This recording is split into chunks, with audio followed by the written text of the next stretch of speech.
कितने लोग भी आरआरबी जेई के ऑफिशियल नोटिफिकेशन का इंतजार कर रहे थे, अभी सारे ऑफिशियल वेबसाइट पर नोटिफिकेशन आ चुका है।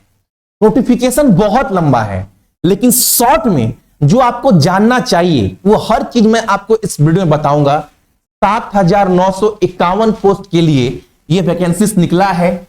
सीबीटी 2 के लिए जो बच्चे चुने जाएंगे वो 15 गुना, अगर इसको आप 15 से गुना करोगे तो जो सीबीटी 2 के लिए बच्चे चुने जाने हैं वो कितने बच्चे चुने जाएंगे, तो 1,19,265 के लगभग इतने सारे कैंडिडेट सीबीटी 2 के लिए चुने जाएंगे। ठीक है, इसका मतलब ये हुआ सीबीटी 1 में आपको कम से कम एक सीट कंफर्म करना है। ठीक है, एक सीट, इतने सीटों में सबसे पहले आप दिमाग में ये रखना, ये मत देखो, सबसे पहले आपको इतने सीट में एक सीट कंफर्म करना है, सबसे पहला बात।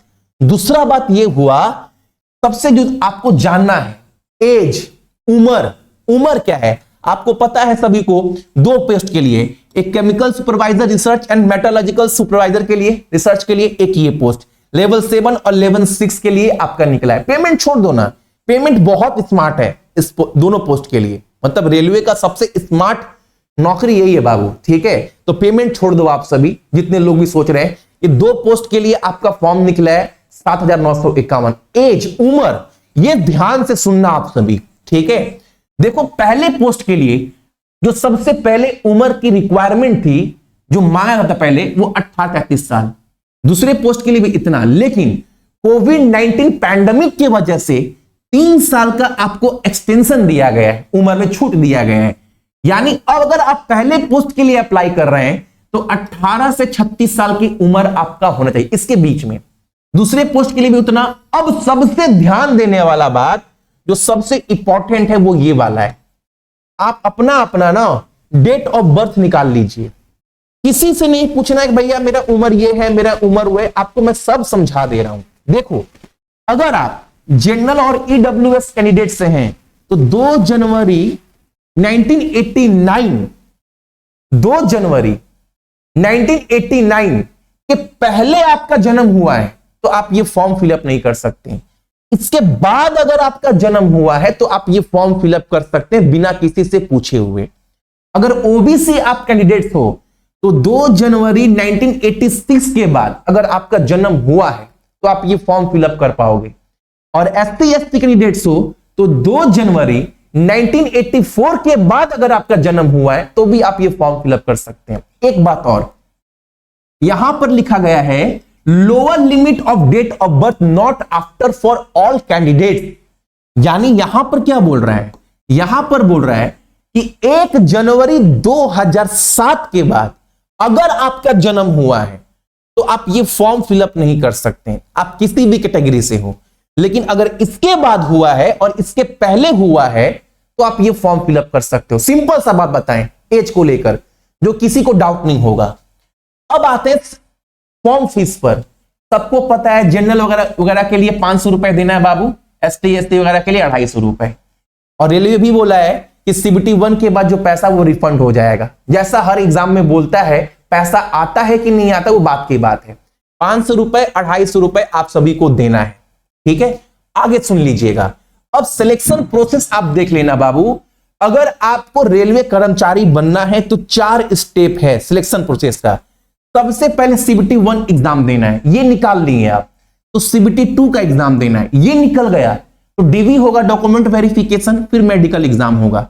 अगर इतना आप सभी कर लेते हैं तो आपका रेलवे का वर्दी पहनने से कोई रोक नहीं सकता, आप इंजीनियर बन जाओगे रेलवे में। ठीक है, अब आते हैं यहां पर सुनना, जो सबसे पहला स्टेप है सीबीटी 1। सीबीटी 1 जो है वो 90 मिनट का होगा, जिसके अंतर्गत 100 क्वेश्चन होंगे। ठीक है, 90 मिनट 100 क्वेश्चन, सीबीटी 1 का एग्जाम। ठीक है, सीबीटी 1 में पैटर्न क्या रहेगा एग्जाम का, तो देखो मैथ रहेगा आपका 30 नंबर का। ठीक है, GS general science, general intelligence reasoning वो 25 नंबर का। जनरल अवेयरनेस, इसके अंदर जीके वाला पोर्शन है, करंट अफेयर सब पूछेगा, सिलेबस में सब दिया गया है, वो 15 नंबर का रहेगा। जनरल साइंस 30 नंबर का रहेगा। टोटल 100 क्वेश्चन रहेंगे, ये 90 मिनट का समय मिलेगा आपको। तो सीबीटी 1 का आप एग्जाम देख लिए। अगर आप RRB group D, NTPC, ALP किसी भी का एग्जाम की तैयारी कर रहे हो तो इसका सीबीटी 1 एग्जाम निकालने में आपको बिल्कुल दिक्कत नहीं आएगा। लिख कर दे सकता हूं क्योंकि रेलवे के सारे एग्जाम का जो सिलेबस है वो बिल्कुल सेम है। चाहे आप एनटीपीसी की तैयारी करें तो आपका ये सीबीटी 1 निकलेगा ही निकलेगा। उसके बाद सीबीटी 1 के बाद सीबीटी 2 के लिए आपका शॉर्टलिस्ट होगा, जिसके अंतर्गत मैंने आपको बता ही दिया गया है 15 गुना बच्चे जो है वो लिए जाएंगे। ये मैंने आपको बता दिया। इसमें 150 का पेपर होगा, 150 क्वेश्चन का पेपर होगा, मतलब 150 क्वेश्चन में 150 नंबर का। इसको करने के लिए 120 मिनट का समय आपको दिया जाएगा। ठीक है, अब ये पेपर कैसा होगा ये देखो। इसमें जनरल अवेयरनेस जो है 15 नंबर का, मानकर चलो बाबू इसमें 90% केस जो है वो करेंट अफेयर सेक्शन बहुत इंपॉर्टेंट हो जाता है। फिजिक्स और केमिस्ट्री 15 नंबर का रहेगा। कंप्यूटर एप्लीकेशन 10 क्वेश्चन रहेगा जो कि आसानी रहता है, ये वाला भी। उसके बाद basic of environment and pollution control ये 10 नंबर का रहेगा। लेकिन जो डिसाइडर रहने वाला है, जो इंपॉर्टेंट रोल प्ले करेगा आप सभी के एग्जाम के लिए, वो टेक्निकल एबिलिटी, ये 100 क्वेश्चन रहने वाला है। और ऐसे बनता है आपका सीबीटी 2 150 क्वेश्चन का, जिसको करने के लिए 120 मिनट का समय आपको मिलेगा। ठीक है, इतना समझ पाए, आगे सुनना। एजुकेशनल क्वालिफिकेशन की बात करें तो ये सबको पता है, जो 2019 में था वही सेम क्वालिफिकेशन बाबू इस बार भी है। बीएससी केमिस्ट्री एंड फिजिक्स किए हो तो आप सेम वाला फॉर्म पोस्ट फिलअप कर सकते हो, या फिर डिग्री और it equivalent in chemical technology from a recognised institute covering any one of the more following fields. Petroleum product से किए हो, पेंट्स एंड कोरिजन से किए हो, polymers, knowledge of any computer language essential, computer जानकारी होना चाहिए। तो ये आपका एजुकेशनल क्वालिफिकेशन है इस पोस्ट के लिए। ठीक है, इसके बाद फॉर्म में आपका कुछ नहीं है, मेडिकल वाला पार्ट है। मेडिकल वाला पार्ट आपको एक अलग वीडियो बनाकर समझाऊंगा, क्योंकि मेडिकल वाला पार्ट जो है वो बहुत इंपॉर्टेंट, उसको सेपरेट वीडियो बनाकर मैं आपको बताऊंगा कि मेडिकल में आपका रिक्वायरमेंट क्या क्या है, आपसे क्या क्या चीज मांग रहा है।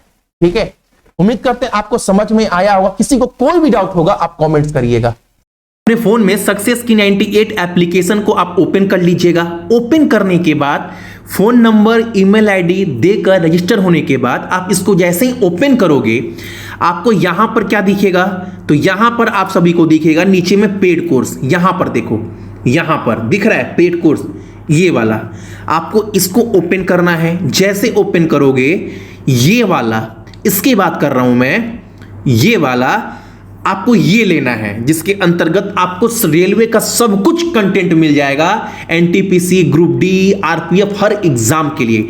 इसको जैसे ओपन करोगे आप देखो यहां पर आपका सबसे पहले प्राइवेट लिख दिया गया है। जितने लोग भी लोग हैं बाबू, पहले ये खोलकर आप प्राइवेट ग्रुप में ज्वाइन हो जाना। जो भी तैयारी करेंगे साथ में करेंगे, आपका जो भी डाउट होगा आपको क्लियर करेंगे। ठीक है, उसके बाद कोर्स की बात करें तो यहां पर रीजनिंग के जितने भी आपके चैप्टर हैं, हर चैप्टर का वीडियो प्रैक्टिस पीडीएफ के साथ, हर चैप्टर प्लस जनरल नॉलेज के सारे टॉपिक का जितने भी इंपॉर्टेंट को जीके के, ये जान है बाबू, ये जान दे रहा हूं, 4 पार्ट रट्टा मार लेना। प्लस स्टैटिक जीके देखो, यहां पर है स्टैटिक जीके का जितने भी टॉपिक है बाबू, स्टैटिक जीके का सर टॉपिक का वीडियो आपको पीडीएफ मिल जाएगा। सारा स्टैटिक जीके का आपका मिल जाएगा। मान लो आपको कोई भी खोलकर दिखा रहे हैं, मान लो आपको मैंने कोई सा भी खोला, इंपॉर्टेंट माउंटेन, हर कंटेंट हिंदी इंग्लिश में, ये मत देखो पीडीएफ में हिंदी लिखा है इंग्लिश लिखा है, आप जो भी खोलोगे आपको सारा कंटेंट हिंदी इंग्लिश में मिलेगा। देखो ठीक है, उसके बाद से 18 से आपका 18 से 23 के बीच में क्या क्या क्वेश्चन मैंने वो भी डाल दिए हैं। आप इसको डाउनलोड भी कर सकते हैं। इस पर आप क्लिक करोगे ऊपर वाले में तो आपका ये पीडीएफ डाउनलोड हो जाएगा आपके फोन में। इसके अलावा करंट अफेयर भी दे दिए हैं, आपका जून तक का अपडेट है करंट अफेयर। साइंस के सारे पीडीएफ दिया गया है आप सभी का, देख लो। Biology, chemistry, physics, ALP, CBT 1, CBT 2 18 का प्लस ग्रुप डी का, ये सारा आपको मिल जाएगा। ठीक है, उसके अलावा मैथ का देखो इतने चैप्टर का वीडियो डाल दिए हैं, इसका सारा पीडीएफ भी डाला गया है। एडवांस का भी आपको सारा नोट्स इसी के अंदर मिलेगा, आपको अलग से कुछ नहीं लेना है। इसके बाद भी आपको कुछ भी डाउट होगा आप कमेंट करिएगा, ठीक है। और कोई भी मैथ का क्लास का या रीजनिंग क्लास का जो वीडियो चलेगा उसका आप सभी क्वालिटी कम बेसी कर सकते हैं, डाउनलोड भी कर सकते हैं, ठीक है। यहां पर जाओगे, देखो क्वालिटी आप नीचे कम कर सकते हैं, ऑडियो कम कर सकते हैं, सब